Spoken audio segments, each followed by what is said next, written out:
안녕하세요. 오늘도 서양살롱을 찾아주셔서 감사합니다. 사별한 지 얼마 안 된 60대 여성이에요. 요즘은 돈이 있어야 자식들한테 효도받는 시대라고 하잖아요.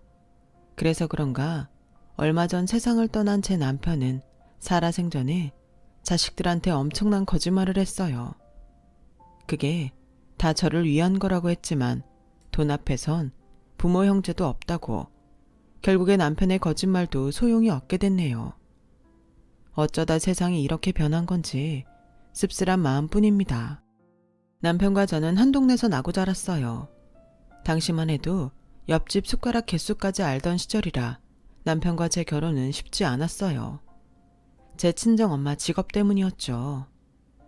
세상에, 여자가 저것뿐이더냐? 왜 하필 데려와도 무당 딸년을 데려와? 내 눈에 흙이 들어가도 이 결혼 절대 안 된다. 이 애미 죽는 꼴 보고 싶으면 어디 한번 해봐라. 시어머니는 저희 결혼을 반대하며 3일이나 곡기를 끊고 알아놓으셨고, 사랑 때문에 불효를 저지를 수 없었던 남편과 저는 결국 헤어지기로 했어요. 그렇게 헤어지고 1년쯤 지난 남편은 시어머니 뜻에 따라 선을 받고 몇 달 지나 결혼을 하게 되었어요.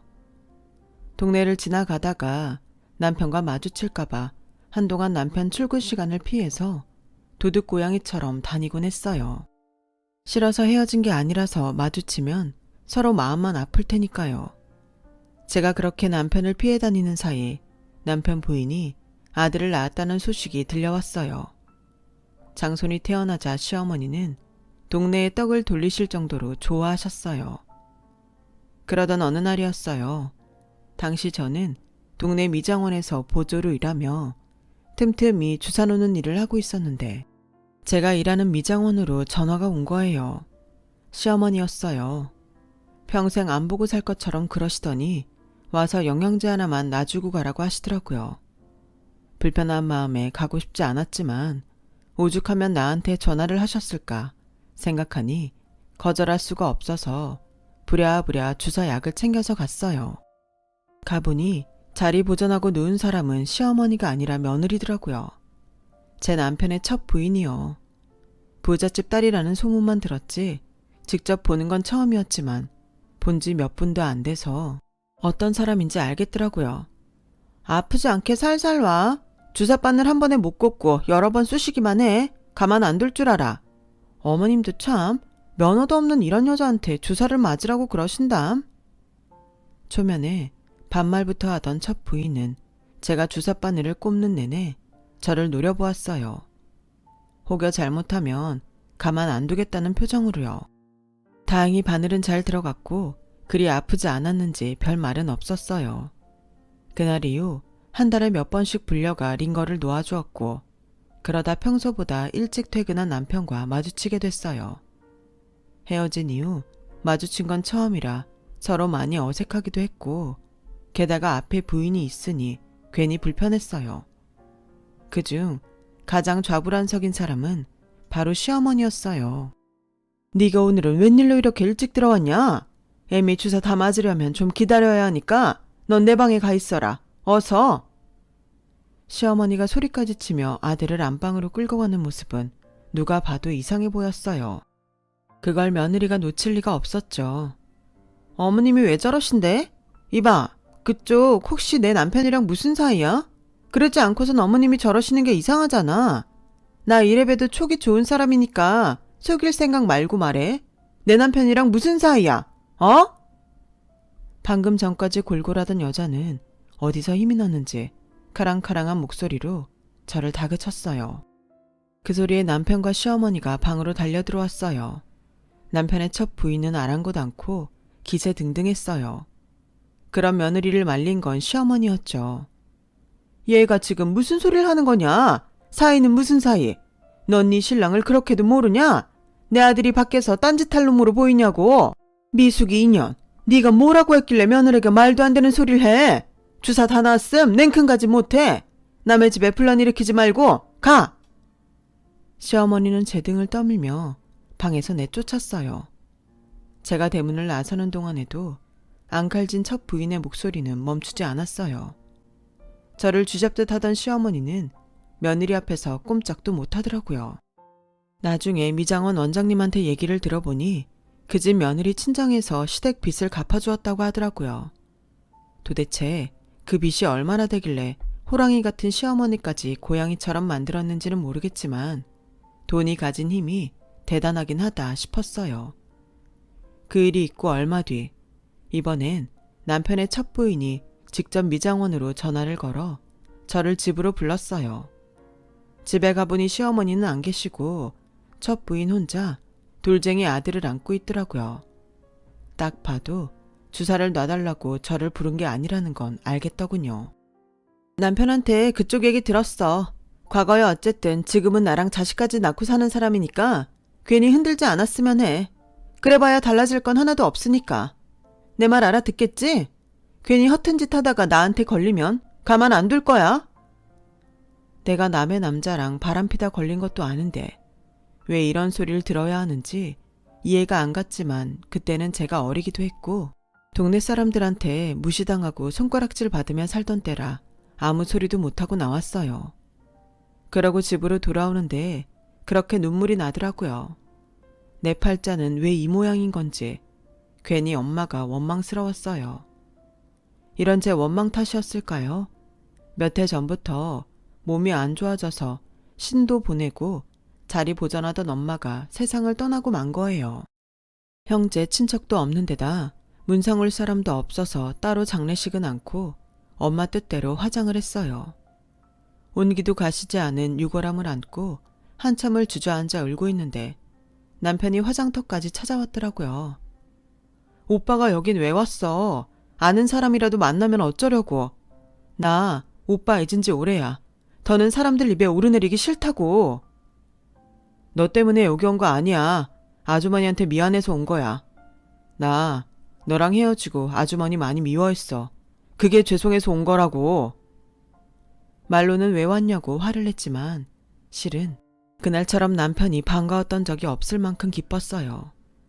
남편은 묵묵히 저를 따라 시외버스를 타고 엄마가 골분을 뿌려달라고 했던 곳까지 따라와 주었어요. 돌아오는 버스 안에서도 남편과 저는 서로 떨어져 앉았어요. 그때는 제 마음이 너무 약해진 터라 혹여 손끝이라도 닿았다가는 그대로 무너져 버릴지도 몰랐거든요.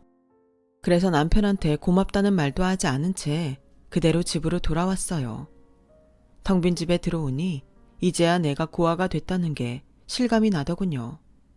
든자리는 몰라도 난자리는 티가 난다고 엄마의 빈자리는 생각보다 컸어요. 엄마를 떠나보내고 한동안 일도 안 나가고 이불 속에 들어가 있었어요. 밥도 먹기 싫고 손가락 하나 꼼짝하기 싫더라고요. 찾아오는 사람도 없고 밥은 먹었냐고 물어보는 사람도 없었어요. 세상에 나 혼자 떨어진 것처럼 완연히 혼자가 된 기분이었어요. 그때였어요. 누가 대문을 쾅쾅 두드리더라고요. 나가봤더니 시어머니가 죽이 담긴 냄비를 들고 서 계셨어요. 큰일 치렀다는 얘기 들었다. 간밤에 네 엄마가 꿈에 나왔더라. 딸년 혼자 남겨두고 가려니 발길이 안 떨어졌던 모양이지? 나한테 찾아와 너 밥 좀 챙겨주라고 하는 걸 보면 말이다. 오죽하면 내 꿈에까지 찾아와 그런 부탁을 할까 생각하니 그냥 있을 수가 있어야지. 이럴 때일수록 먹고 힘내서 살아야 하지 않겠니? 입맛 없어도 억지로라도 먹어라. 남들 볼지 모르니 가볼란다. 늘 제게 찬바람만 쌩쌩하던 시어머니가 그날은 웬일로 다정하게 대해주셨어요. 저는 시어머니가 골목을 빠져나가도록 따뜻한 죽 냄비를 끌어안고 대문 앞에 서서 그 모습을 지켜보았어요. 그동안 미워했던 마음이 눈 녹듯 사르르 녹아버리는 것 같았어요. 그 후 얼마 뒤 살던 집을 정리하고 그 동네를 떠났어요. 내가 무당이라는 걸 모르는 곳에 가서 새 출발하겠다는 생각으로요. 낯선 동네에 가서 점포가 딸린 집을 구해 미장원을 차렸어요.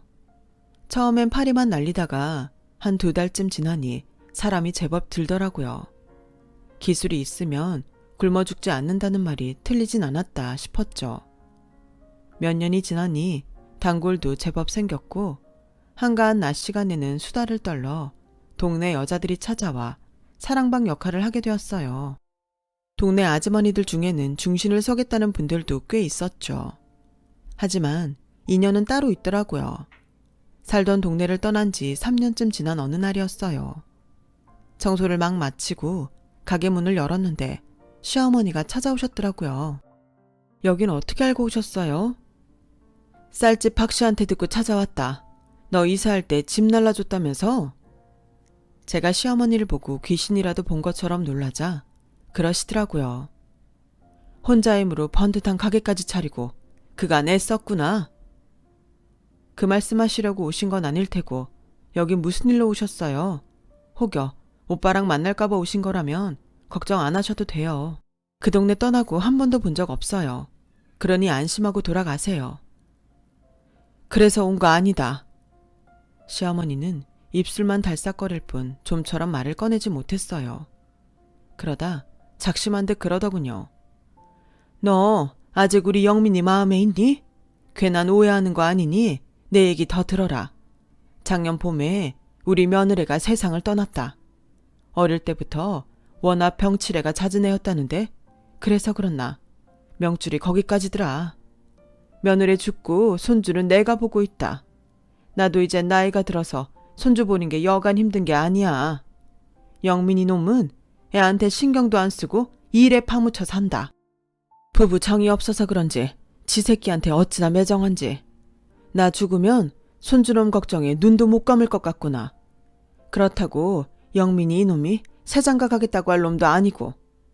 미수가 내가 이런 말 한다고 욕해도 좋아. 그래도 어쩌겠니? 부탁할 사람이 너밖에는 없는걸. 우리 영민이랑 살아보지 않겠니? 눈 씻고 둘러봐도 너만한 심성 가진 애 못 찾겠더라. 너라면 네 배 아파 낳진 않았어도 네 자식처럼 키워줄 거라고 믿는다. 내가 믿을 사람이 너밖에 없어. 미수가 내가 이렇게 부탁한다. 뜻밖의 부탁에 저는 아무 말도 못하고 있었어요. 시어머니는 그런 제 반응을 보시고는 승산이 있다고 믿었는지 미장원으로 어린 손주까지 데리고 찾아오곤 하셨어요. 애 머리를 깎아달라고 오셨다지만 실상은 저와 아이가 정을 쌓도록 붙여넣으려고 그러셨다는 걸 모를 리 없었죠. 지 엄마와 달리 아이는 저를 무척이나 잘 따랐어요. 한창 엄마 손이 필요할 때라 그런지 볼 때마다 가엾다는 생각이 들어서 이것저것 챙겨주게 되더라고요. 어느새 저와 정이 들어버린 아이는 집에 돌아갈 시간이 되면 안 가겠다고 떼를 쓰곤 했어요. 그래서 하루는 제가 데리고 자겠다고 말씀드리고 가게 안채에서 재웠어요. 그랬더니 다음날 가게 문도 열기 전에 누가 셔터를 두드리지 뭐예요. 나가보니 남편이 와 있더군요.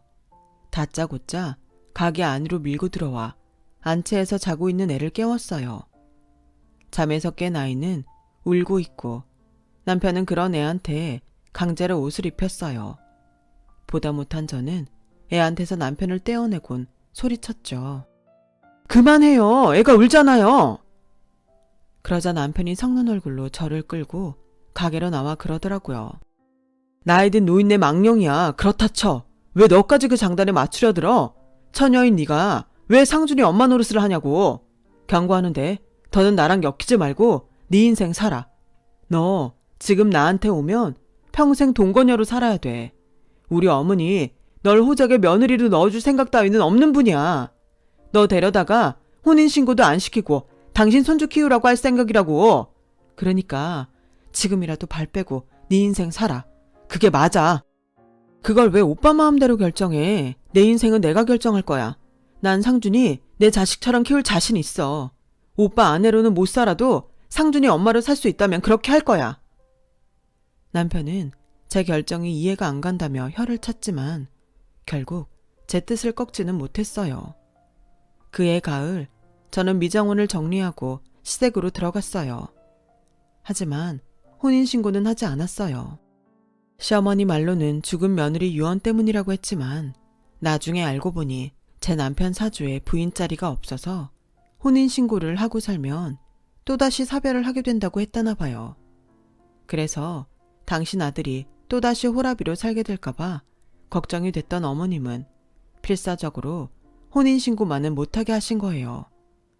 대신 그 미안함에 당신이 살아계시는 동안 제게 싫은 소리 한번 안 하시고 아껴주셨어요. 이 집으로 들어온 다음에 저는 딸아이를 낳았어요. 남편은 딸아이 재롱에 눈에서 꿀이 떨어지더라고요. 아빠의 그런 모습에 큰아이는 여동생한테 심통을 부리기 시작했어요. 갑자기 부모 사랑을 뺏기는 것 같아서 그런가 보다 했는데 자라면서도 변하지 않더라고요. 그 일로 남편한테 꾸지람도 많이 들었는데도 말이에요. 아마도 자기를 예뻐하지 않는 아빠에 대한 화풀이를 지 동생한테 대신하는 것 같았어요. 어린 게 마음의 상처를 받아서 그런 것 같아서 저는 늘 큰애 편을 들어주었어요. 저라도 큰애 편이 되어 주어야 애가 외로움을 느끼지 않을 것 같아서였죠. 큰애는 사춘기를 지나면서 제 아빠랑 맞서는 일이 잦아졌고 성인이 돼서는 부자지간에 대화조차 없을 정도로 사이가 소원해졌어요. 반면에 딸아이는 지 아빠 사랑을 독차지하고 살았죠. 솔직히 제가 낳았지만 저희 딸은 어디 가서도 사랑받을 타입이었어요. 공부도 잘하고 심성이 고와서 어려운 사람을 보면 그냥 지나치지 못했어요. 오빠한테 그렇게 구박을 받으면서도 지 오빠를 끔찍이 아꼈고 무척이나 잘 따랐어요. 그러니 큰애도 철이 들고부터는 동생을 챙기더군요. 공부에 관심 없던 큰애는 고등학교를 졸업하자마자 사업을 시작했어요. 외가에서 받은 유산 덕분이었죠. 남편은 첫 아내가 죽고 처가의 발길을 끊었지만 그래도 아들만큼은 외가에 자주 데려다 주었어요. 덕분에 큰애는 조부모 사랑을 많이 받고 자랄 수 있었어요. 큰애는 지 아빠한테도 유산을 받은 사실을 비밀로 하고 집을 나가 살다가 1년도 안 돼서 홀라당 까먹고 빈털터리로 돌아왔어요. 아들이 외가에서 유산을 받았다는 사실은 나중에 큰애 외삼촌들을 통해 듣게 됐지만 당시엔 몰랐어요. 집에 돌아온 아들은 얼마 뒤 군 입대를 했고 제대 후에는 뜬금없이 장사를 해보겠다며 지 아빠한테 자금을 대달라고 했어요. 하지만 남편은 단칼에 거절했어요. 아빠한테 내가 아들이긴 해요. 영주한테는 더 못해줘서 안달이더니 왜 나한테만 이렇게 야박하냐고요. 적어도 부모라면 자식이 장사를 하겠다고 하면 무슨 장사를 할 건지 사업 계획은 어떤지 정도는 물어봐야 하는 거 아니냐고요. 다 필요 없어요. 이러니까 내가 아빠랑 대화를 하기 싫은 거라고요. 아들은 화를 내며 제 방으로 들어가 문을 걸어 잠궜어요. 제가 들어봐도 아들 녀석 말이 다 틀린 건 아니었어요. 그래서 남편 몰래 아들 장사 자금을 대주었어요. 애들 학원비라도 벌 생각에 동네에서 미장원을 하고 있던 터라서 제 수중에도 돈이 있었거든요. 엄마, 이 돈은 내가 꼭 갚을게. 쉬는 날도 없이 하루 종일 서서 손님 머리 만지며 번 돈이잖아. 보란듯이 성공해서 내가 이 돈 다 갚고 아빠 앞에서 당당해질 거야. 그때까지 날 좀 믿고 기다려줘. 아들은 저를 끌어안고 울먹이며 말했어요. 애초에 다시 돌려받을 생각 따윈 없었지만 아들이 그렇게 말해주니 더없이 기쁘더라고요. 아들이 가게자리를 보러 다니며 본격적으로 장사 준비를 하자 하루는 남편이 제게 묻더라고요.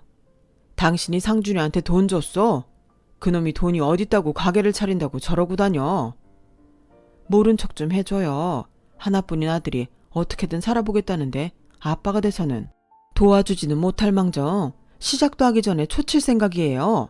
네, 내가 돈 줬어요. 나 그 돈 하나도 안 아까워요. 그걸로 내 아들 살아가는데 밑거름이 된다면 더 큰 돈도 해줄 수 있어요. 아들 위해 뭘 못하겠어요. 제가 버럭 소리를 치자 남편도 더는 뭐라고 하지 않았어요. 하지만 여전히 아들 녀석이 불안하게만 했던 남편은 기어이 아들을 찾아가 한 소리를 했던 모양이에요. 기왕 시작하는 거 열심히 잘해봐라. 대신 가게는 네 엄마 이름으로 계약서 써와. 네가 돈 벌어서 그 가게 찾아가기 전까지는 네 엄마 가게니까. 걱정 마세요. 엄마 돈 안 떼먹어요. 아들은 제가 준 돈으로 가게를 얻었고 계약서를 쓰는 날 저를 데리고 가서 제 이름으로 계약서를 썼어요. 그러지 않아도 된다고 했지만 아들은 지 아빠한테 싫은 소리 듣기 싫다며 기어이 제게 계약서를 쓰게 했어요. 아들은 그렇게 얻은 가게에 구제 옷집을 차렸어요. 싼 가격에 구제 옷을 떼어다가 나름 멋지게 스타일을 잡아 판 덕에 장사가 곧잘 되는 것 같았어요. 그렇게 2년쯤 지났을 때 새로운 여직원이 들어왔는데 장사 수완이 좋아서 매상이 뛰었다고 하더군요. 평소 집에서 가게 직원 얘기는 안 하던 녀석이 새 여직원 얘기를 종종 하는 게 아무래도 둘 사이에 뭔가 있는 것 같았는데 아니나 다를까 얼마 뒤 아들애가 결혼을 하겠다고 집에 그 여직원을 데려왔더라고요. 미장원에서 수십 년을 사람 상대하는 일을 해온 제 눈에는 그리 단정한 여자애 같지는 않았어요. 말투도 그렇고 화장이나 옷차림도 날티가 나서 더 그랬나 모르겠네요. 그런데 남편도 저랑 비슷한 느낌을 받았는지 선뜻 결혼하라는 말은 하지 않았어요. 그저 못마땅하다는 듯 허공만 바라볼 뿐이었죠. 그러자 아들 녀석과 함께 온 여직원이 대뜸 그러지 뭐예요. 저 임신했어요. 그러니까 저희 결혼 허락해 주세요. 아빠 없는 애로 키울 순 없잖아요. 너무도 당당한 그 모습에 남편도 저도 할 말을 잃었어요. 아들 녀석은 여자한테 모든 걸 맡긴 채 남의 집 불구경하듯 물러서 있었죠. 우리도 딸 키우는 처지에 남의 집 딸 신세 망칠 수는 없는 노릇이라서 부랴부랴 식을 올려주었어요. 아들이 결혼을 하고 나니 남편도 전과는 달리 어른 대접을 하며 며느리 앞에서 아들 체면을 세워줬어요. 결혼 전에는 그리 탐탁치 않았던 며느리지만 그래도 내 집 사람이 된 이상 살갑게 대해주려 노력했어요. 남편 하나 보고 시집 오는데 나라도 잘 해줘야 덜 서러울 것 같았거든요. 그런데 며느리는 저랑 생각이 달랐던 모양이에요. 식구들이 다 있을 때는 모르겠는데 저랑 둘이 있을 때면 왠지 저를 무시하는 듯한 느낌을 받았거든요. 그렇다고 누구한테 말할 순 없었어요. 며느리가 시어머니를 무시한다고 하면 누가 믿겠어요. 그런데 얼마 뒤 제가 괜한 생각을 했던 게 아니라는 게 밝혀졌어요. 출산한 지 얼마 안 된 며느리가 덥다고 찬바람을 쐬고 다니길래 그러면 뼈에 바람 들어 안 좋다고 했더니 글쎄. 아 진짜 그만 좀 하시죠. 그래도 영민 씨 키워줬다고 해서 내가 대접 좀 해줬더니 시어머니 노릇까지 하려 들면 곤란하죠. 막말로 친엄마도 아니잖아요. 거기다 이미 결혼한 아버님 꼬셔서 본처 죽자마자 안방 차지한 거 내가 모를까봐 그래요? 그러니까 앞으로는 괜히 시어머니 노릇 하겠다는 생각은 말아요. 난 당신을 시어머니로 모실 생각 눈꼽만큼도 없으니까. 생각지도 않은 며느리의 말에 정신을 차릴 수가 없었어요. 하지만 그렇다고 그냥 넘어갈 일도 아니라서 치미는 화를 꾹 참고 며느리한테 상황 설명을 했어요. 며느리는 제 이야기를 다 듣고도 못 믿겠다는 표정이더군요. 사실을 말해줘도 못 믿겠다고 하니 내가 뭘 어쩌겠니? 네 시아버지랑 삼자대면 하면 되겠니? 기왕 하는 거 영민이도 부르자꾸나. 누구 말이 맞는지 한번 보자고. 내가 씩씩대며 소리치자 며느리는 뾰로통한 표정으로 더 이상 아무 말도 못하더군요. 너무 화가 나서 집에 와 남편한테 그 얘기를 했더니 자기가 알아서 알아듣게 말할 테니 저는 가만히 있으라고 했어요. 성질 같아서는 제가 직접 한바탕 하고 싶었지만 남도 아니고 아들과 며느리인데 안 볼 사람처럼 굴 거 없을 것 같아서 참았어요. 사실 그때까지만 해도 남편이 하면 얼마나 해줄까 생각했는데 그 효과가 바로 나타나더라고요. 어머님, 제가 일전에는 오해를 해서 어머님께 실수를 했어요. 정말 죄송해요. 다시는 그런 실수 없도록 주의할게요. 도대체 남편이 뭐라고 했는지 모르겠지만 며느리는 하루 만에 완전히 변해서는 제 앞에서 고개를 숙였어요. 그리고 달라진 건 며느리만이 아니었어요. 아들 녀석도 마찬가지로 전과 달리 우리 부부한테 싹싹하게 굴기 시작했거든요. 그리고 그날 이후 많은 게 변했어요. 제 아빠랑 등지고 살던 아들 녀석이 하루가 멀다 하고 집에 찾아와 손주 재롱도 보여주고 주말에는 교회로 드라이브도 데려가 주었어요. 처음에 안 좋았던 인상과 달리 며느리는 입속의 혀처럼 제게 얼마나 잘했는지 몰라요. 남편도 그런 며느리 애교에 얼굴에 웃음이 가실 날이 없었어요.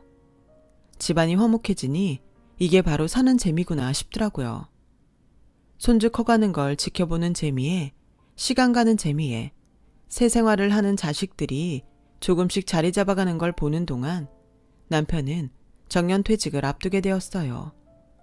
다행히 딸아이가 지 아빠 퇴직 전에 시집을 간 덕에 결혼식장에 하객도 꽤 많이 들어서 사돈댁에 면도 세울 수 있었어요.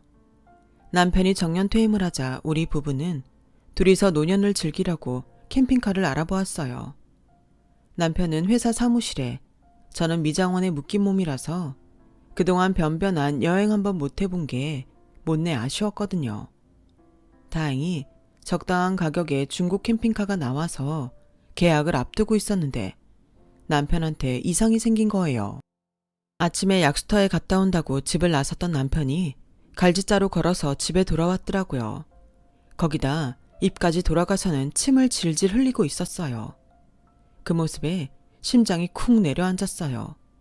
그 길로 병원에 달려가 입원한 남편은 뇌경색 판정을 받았어요.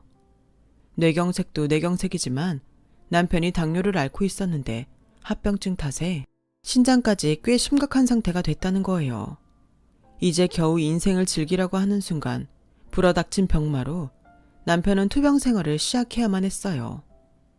저는 미장원을 접고 남편 병간호를 맡아서 시작했어요. 저한테는 세상 둘도 없이 자상하던 남편은 병원 생활이 길어질수록 성격이 변하기 시작했어요. 다시는 예전처럼 돌아갈 수 없다는 생각에 모든 걸 내려놓은 사람 같았죠. 당신 정말 이럴 거예요? 아예 죽기로 작정했냐고요. 시한부 판정 받은 사람들도 어떻게든 살겠다고 애를 쓰는데 당신은 뭐예요? 죽을 병도 아닌데 왜 벌써부터 죽을 날 받아놓은 사람처럼 구냐고요. 나 데리고 전국 여행도 다녀준다면서요. 누구보다 행복하게 해줄 거라고 약속해놓곤 왜 안 지켜요? 나 당신 이대로 죽게 안 해요. 빚쟁이처럼 악착같이 당신이 한 약속 다 받아낼 거라고요. 악에 받쳐서 엉엉 우는 제게 남편은 미안하다며 열심히 치료받겠다고 약속을 했어요. 하지만 남편의 약속과는 달리 남편의 상태는 나날이 안 좋아졌어요. 당뇨 때문에 상처가 난 발이 썩기 시작했고 신장을 비롯해 간까지 많이 상해서 결국 병상에서 3년을 지내다가 작년 가을에 세상을 떠나고 말았어요. 그런데 남편이 죽고 나자 상주 노릇을 해야 할 아들 녀석이 코빼기도 보이지 않는 거예요. 며느리도 마찬가지였죠. 네 오빠는 아직도 전화 안 받니? 올케 언니도 안 받아 엄마. 오빠한테 아빠 돌아가신 거 확실히 말했어? 그럼 제일 먼저 연락했는데? 결국 장례가 끝날 때까지 아들 내외는 나타나지 않았어요. 장례식장에서 장지로 갔다가 집으로 돌아온 저는 눈앞에 펼쳐진 상황에 그 자리에 주저앉고 말았어요. 뒤따라 들어오던 딸애와 사위도 마찬가지였죠. 도둑이 들었는지 온 집안이 쑥대밭이 돼 있었거든요. 사위는 아직 집안에 도둑이 있을지 모르니 밖으로 나가자고 했어요. 그리고는 경찰에 신고하려는 그때 2층에서 아들 녀석이 나오지 뭡니까? 아들은 저를 보자마자 달려와 저를 흔들며 땅 문서 어딨냐고 소리쳤어요. 땅 문서라니 그게 무슨 소리냐? 우리 집에 땅이 어딨다고 땅 문서를 내놓으라는 거야? 아빠 장례식엔 코빼기도 안 보이더니 그거 찾느라 집안을 이 꼴로 만든 거야? 네가 정말 제정신인 거니? 그러자 2층에서 내려온 며느리가 저를 노려보며 그러더군요. 아버님이 돌아가시니까 돈 욕심이 생기나 보죠? 아버님이 사둔 50억대 땅 어머님 혼자 꿀꺽 할 생각이 모양인데 꿈도 꾸지 마세요. 서류상 아버님이랑 어머님은 아무 사이도 아니라는 거 어머님이 더 잘 아시잖아요. 안 그래요? 9년 전에 아버님이 분명히 그 땅 우리한테 주기로 했다고요. 그거 받자고 우리 부부가 이 집구석 문턱이 닳도록 드나든 거 누구보다 잘하는 사람이 이러면 안 되죠. 그러니까 당장 땅 문서 내놓으세요. 남의 남자 뺏어서 그가 남방 차지하고 잘 살았으면 더는 욕심 부리지 말란 말입니다. 늙어서 추하게 뭐하는 짓이야? 자식들 보기 창피하게. 그간 달달한 사탕처럼 굴던 며느리는 오래전 제게 대들던 그 모습 그대로 돌아와 있었어요. 그건 아들놈도 마찬가지였죠. 살림을 부수며 땅 문서 내놓으라고 폐악질을 하는데 이런 걸 그동안 자식이라고 키웠나 후회가 됐어요. 그래, 네 말대로 난 네 시아버지랑 혼인신고도 못하고 살았다. 그러니 니들 말대로 50억인지 500억인지 하는 땅이 있다면 그건 내 몫이 아닌 거겠지. 그런 땅이 정말로 있다면 말이다. 네 아버지가 죽기 전에 그러더라. 니들 부부 하는 꼴이 하도 사나워서 자기가 거짓말을 좀 했다고. 부모한테 돈 있다고 하면 그거 빼먹을 생각으로라도 분란 일으키지 않고 잘하지 않을까 생각해서 버렸다더라. 니들 부부가 우리 집 문지방에 닳도록 드나든 게 네 아빠 거짓말 때문이라면 이제 그만해라. 너도 바보가 아닌 이상 30년 넘게 회사원으로 살아온 네 아빠한테 그런 돈이 있을 리 없다는 거 알 거 아니니? 네 아빠 앞으로 남은 건 퇴직금이 다였지만 그마저도 병원 생활하면서 다 까먹어서 한 푼도 안 남았어. 그건 네가 은행에 가서 확인해보면 알 테니 더 말 않겠다. 기대와 달리 아무것도 없다는 사실에 아들은 얼굴이 붉게 달아올랐어요. 그래 좋아. 땅은 없다고 쳐. 그래도 이 집은 내가 받는 게 맞잖아. 나 이 집이라도 팔아서 가져야겠으니까 당장 내 집에서 나가주세요. 영주 넌 출가 외인이니까 혹여라도 이 집 판 돈 나눠달란 소린 마. 넌 반만 우리 아빠 자식이잖아. 반은 아빠 동거녀의 딸인 거니까 이 집 재산 받을 자격 없다고. 알았어? 지를 30년 넘게 키워준 나를 두고 동거녀라고 말하는 아들놈을 보니 더는 참을 수가 없었어요. 그래서 있는 힘껏 뺨을 올려붙였죠. 그래, 이 순간부터 나는 네 엄마도 아닌 그저 네 아빠 동거녀일 뿐이다. 그러니까 너야말로 내 집에서 시건방 떨지 말고 나가라.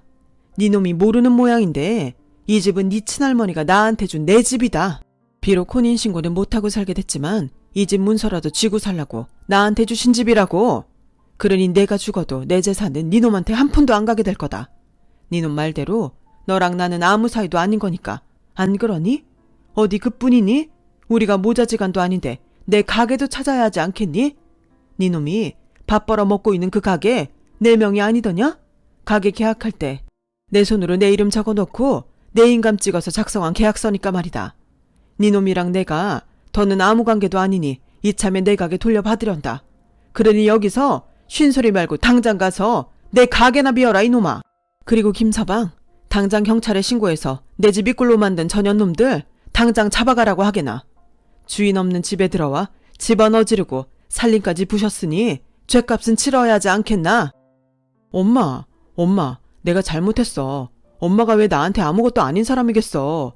내가 잠깐 돈에 눈이 멀어서 그런 거니까 화 풀고 나 좀 한 번만 봐줘. 그래요 어머님. 저희가 잠시 헷가닥하긴 했지만 진심은 아니었어요. 그동안 저희가 어머님한테 얼마나 잘해드렸는지 잘 아시잖아요. 그리고 우리 재민이 생각도 하셔야죠. 어머님, 손주 안 보고 살 수 있으세요? 안 되시겠죠? 그러니까 화 푸세요.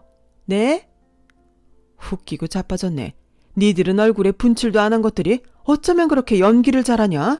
그런데 더는 그럴 필요 없다. 내 눈엔 니들이 더는 자식으로 보이지 않으니까. 돈 때문에 부모 장례식도 안 오고 그런 것들을 어떻게 자식이라고 할 수 있겠니? 그러니 가증스러운 얼굴 당장 내 집에서 치우란 말이다. 김서방, 당장 경찰에 신고해. 그제야 아들 내외는 얼굴이 하얗게 질려버렸어요. 자신들에게 떨어질 콩고물은 고사하고 생계 수단까지 뺏기게 생겼으니까요. 결국 저는 아들 내외와 연을 끊었고 가게도 돌려받았어요. 생각 같아선 그동안 키워준 공도 죄다 돌려받고 싶었지만 그걸 무슨 수로 돌려받겠어요. 그저 한때나마 그놈 덕에 웃고 산 대가라고 생각하고 끝내야죠. 남편의 거짓말 때문에 벌어진 사단은 그렇게 막을 내렸어요. 비록 내 배 아파 낳은 자식은 아니었지만 그래도 한때 아들로 생각하고 살았던 녀석을 내치고 나니 저도 마음이 편치만은 않았어요. 삶에 의욕도 없고 입맛도 없는 게 친정 엄마가 세상을 떠났을 때처럼 딱 그렇더라고요. 딸애가 자주 찾아와 챙겨주곤 하지만 저 스스로 일어나지 않으면 안 될 것 같아서 얼마 전부터 마음 맞는 사람들과 파마 봉사를 다니고 있어요. 머리할 곳이 마땅치 않은 시골 마을에 찾아가 무료로 파마도 말아주고 커트도 해주고 있답니다. 저도 부족하다고 칭얼대는 못난 아들놈한테 내 살 좀 떼서 베푸느니 앞으로는 정말 내 도움이 필요한 사람들을 찾아다니려고 해요. 적어도 배신감에 치를 떨 필요도 없고 보람도 느낄 수 있을 테니까요. 모르긴 해도 먼저 하늘로 간 남편도 이런 저를 보면 기뻐할 것 같네요. 긴 제 사연을 들어주셔서 감사드립니다. 제 새로운 삶도 응원해 주세요. 가족들과 항상 행복하시길 진심으로 바랍니다. 여러분, 사연 댓글에 응원과 현명한 조언 부탁드려요. 좋아요와 구독은 저에게 큰 힘이 됩니다. 오늘도 좋은 일 가득하세요.